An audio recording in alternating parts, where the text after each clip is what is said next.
Visualize most of our day we're focused outward. Our attention is to our work or jobs, relationships, families, all these types of things. But now we're looking to move into the next phase of the next step on the path. So I'm going to draw my focus inward. And probably the most effective way I've found to do that is to focus on my breath. Start by focusing on my breath. Now, the breath is really a great tool for this because everyone has one. As long as we're alive, we got one of those. We got a breath. It's universal. But the other thing is the breath is always in the present moment. It's always in the now, which is a huge benefit of using the breath in this case, because most of our anxiety, most of our stress, most of our anger, these types of things that we're feeding into the problem to start with are focused on or centered around anticipating the future or getting angry or worried about the past. So if I bring my awareness right there into the present moment, or into the breath, I've automatically brought myself into the now. A number of years ago, this lady was a pretty high-powered executive. She owned a couple $1 million businesses, and she came to me for some guidance. And her primary complaint was she had what she felt was chronic stress. She was always stressed. Now, it seems kind of not unusual that someone with that much responsibility and what have you would have stress. But she was finding, she said, this stress is, it's higher, it's more intense than it's ever been. It's been this way for a particular length of time. And she felt like she needed to really get behind that. She identified a time in the day that she was going to stop working. She actually pushed away. She stayed in her office, but she pushed away from the computer. She sat in her chair, had a nice chair, had her spine lengthened, things I instructed her on, closed her eyes. That sometimes helps, that drawing inward. She said no to her work. She disengaged from it, even if it was only about 4 feet away. She drew her awareness inward, and she started looking at the breath, because that pause has brought us to this launching place to the next step, which is the assessment step. We're checking in ourselves. We're going to do a systems check of me. What do I look at? What am I assessing? Well, the first thing that we learn to use or to assess is the breath. We dropped into the breath to focus on the present moment.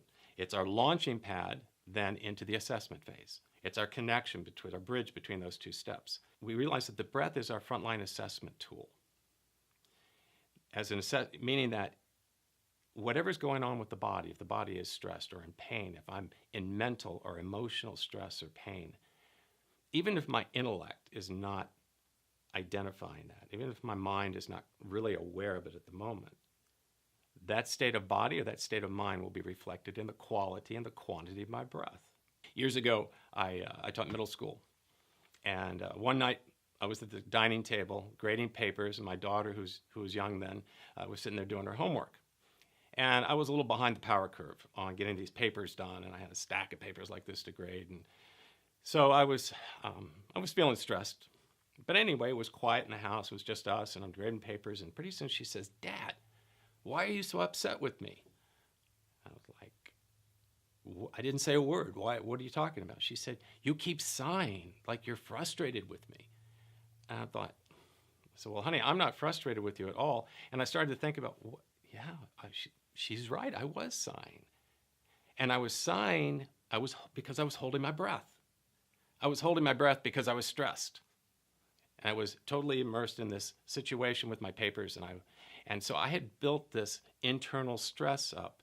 It was reflected in my breath. I didn't notice it first, but when it became evident, it's like, wow, I am stressed. There it is. Holding your breath and sighing is one of the first indicators that that's a stresspiration. That's one version of that, what I call a stresspiration. There's the breath under stress. That's what it could look like. The other things that it could look like is, as I start to observe my breath, I might find, well, maybe I'm not holding my breath. Maybe I'm not sighing, but I might be a short, rapid breath, shallow breath. Might be kind of erratic. I might even find as I take a breath in, I can't even seem to move. My body doesn't even seem to move. It feels locked up. All of these are indicators, possible indicators, that you've got something going on. You're in the stress mode, or you might be in some pain. You might have some underlying agitation, not sure what it is yet. But it's asking you to say, look, okay, my breath is telling me something. I need to look at this further. Now, to look at our breath in this assessment phase and to really use it in a very efficient fashion, we want to look at a range of 10 to 20 breaths. What we're trying to do is get a baseline. It's just like when you do any other reading of the body or your situation. We're going to take our blood pressure. We're going to take our temperature. We don't just take one reading. We take a series of readings over a little bit of period of time, and we're going to get a baseline of what is your real blood pressure, what's your real temperature. Same thing with the breath. We're going to observe maybe the first 10 to 20 breaths. And we're not trying to change it. We're not trying to correct it. We're not trying to look for a perfect breath. We're just noticing, what's the volume? Am I breathing fully? Am I exhaling fully? Is it a short breath? Is it a rapid breath? Am I holding my breath? These are the things we're looking for. From there, we're going to look at the body. And that's the way I do it is I do a body scan, whether I'm standing or sitting or lying down. You can do this process in any position, really. I find it ideal if I can be somewhere where I'm comfortable. And it's someplace where I might be able to have my back straight. These are things that help you work with the breath and kind of get into the body to where you can feel it. There's no required body position for this. So in any event, I'm going to start with the feet. I'm going to walk my feeling awareness, my internal feeling awareness up the body. I like to start with the feet or ankles, and I just internally, mentally scan as I go up the body. What's going on with those ankles? What am I looking for? Well, first thing I'm looking for are imbalances. Is one ankle different than the other? Does one ankle feel tight? Is one foot turned out? Maybe walking up the legs a little bit. Oh, what's going on with the knees? What's going on with the hips, the spine? And we're going to walk that feeling awareness up, looking for, as I said, imbalances, areas of tightness, areas of discomfort. Am I in pain? I wasn't even aware of it. I was so busy in my job this morning and getting that report done until I stopped and dropped into this assessment, this awareness. I didn't realize my back was bothering me. Every time we come into this process, this 4-step path, we're trying to drop into that objective observer perspective where I kind of get out of my head a little bit and look at myself. I'm just looking at myself. I'm looking at my breath. I'm looking at my body. Okay, what's going on? So that's an important component, getting better and better at just having a little bit of change of perspective, that beginner's mind. Can I look at myself today? Can I look at this breath? Can I look at this body and the rest of me with a little less judgment, with a little less forecasting, maybe fewer expectations? Is there a dominant thought? Am I consumed with something? Is my mind consumed with something? It could be a problem I'm trying to solve or a situation I'm in. It could be something as simple as something at work that's going on, or the last conversation you had with a partner. Is there an overriding emotion? Is there something, anger or fear, and I'm not talking about just a fleeting irritation. I'm talking about something that is consuming you right now. I am angry, and I've been angry I've realized for a little while now. Caustic self-talk. I'm talking to myself in a really negative way. I'm putting myself down. Self-damaging talk. Things I'm saying to myself that I would never say to a kid or to anybody else, but I'll say it to me. On the outside, I might be the nicest person in the world, but I'm saying all sorts of trash to myself. Am I consistently or chronically afraid of something? Is there an overriding fear that's just hanging on my back like a weight? Maybe I'm resentful. Maybe I'm anxious, and I don't know what's going on, but it's a consistent, chronic thought or emotion. I'm not just looking at what's going on inside of me, but I do want to take stock of where I am and who I'm with right now. That might inform me why all this other stuff is going on. It might inform me, every time I come into this check-in,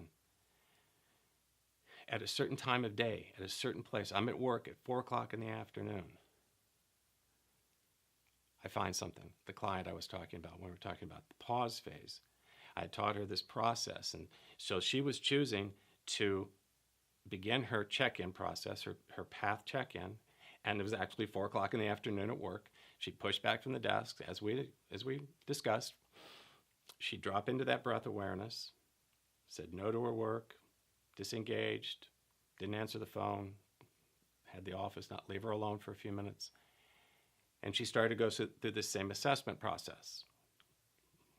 Tried to read her breath, did a body scan, examined her thoughts and her emotions. And it noticed her situation.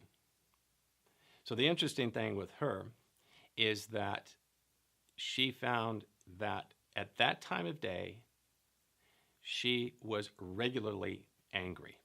She was saying, you know what? I'm angry now, which is not her nature. It wasn't really her character to be this. And I'm this way regularly. Now, what is going on with that? What's going on? I'm angry and I'm in this time and place. A part of us to pay attention to might be something bigger, might be something different. It might be, what's your life situation?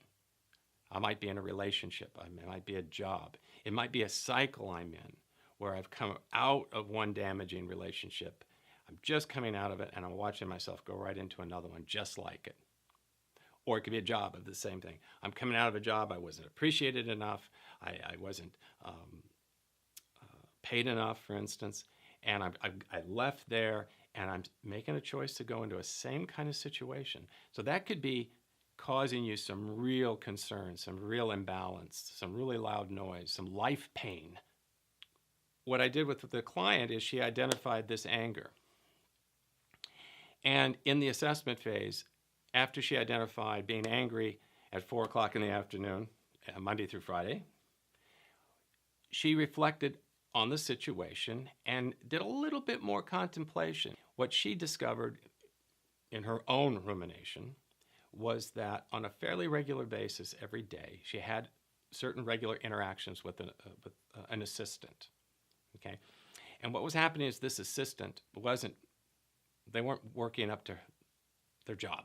They weren't doing the job this lady wanted her to do. Something was deficient.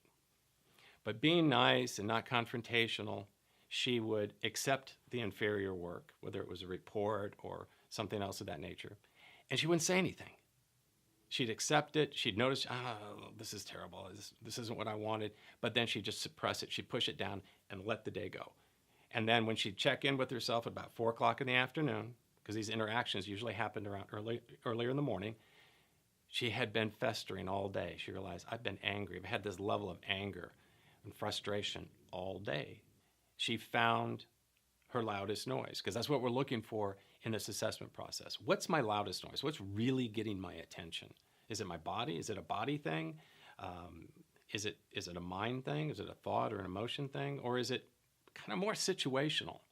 Sometimes it's really hard to tease one out from the other. In the beginning, it becomes difficult to, is this a life situation thing, or is this an emotion thing? And they're gonna have some overlap. Not to get too hung up on that. Because what we're gonna do with this is, after you've done that assessment, before we jump into the next phase, the action phase, I highly recommend, and this is what she did too, it was really beneficial for her, was to write down, to journal her observations. It's like a science experiment. And as she started to write what she was feeling down, it started to give her this self-reflective effect, because that journaling is a self-reflective tool. And it started to open these doors of awareness in her mind of what was the cause of that problem. At this point, she's not trying to fix it. The assessment phase is not a fixing phase. It's simply an assessment. It's to loosely hold on to that word of self-diagnosis. We're not doctors. We're not medical professionals. I'm not, at least. But we're able to determine what we need. And one of the other things that we start to realize, too, as we get better and better at assessing ourselves, we get better and better at seeing past the initial layers of things. So one of a very common scenario is for someone to come in with a body issue. Let's say guy comes in, and I've had this with numerous clients, and he's got a hip or a back problem, and only to come to find out that this problem developed because they were over-exercising. And why were they over-exercising to the point of hurting themselves? Well, only to come to find out that they were overusing exercise as a stress management tool or as an escape from something else that was causing them a problem. What you can see happen is that as the stress goes up, the running went up. The stress goes up, the running goes up. Stress goes up, running goes up. Now they get to this place where their exercise has become, so intense and so over the top, literally, that they get an injury. Now that no longer can I run, but that stress is still way up there on the top. So now they're desperate. I've got an injury, I can't run anymore, and my stress is out of control. So I see this a lot, more times than not, except for congenital things that happen and except for trauma, pure trauma. Most imbalances of the body have their origin in mind and behaviors. This assessment phase is just full of growth for us, and it's really a place to get some light shining on what's happening.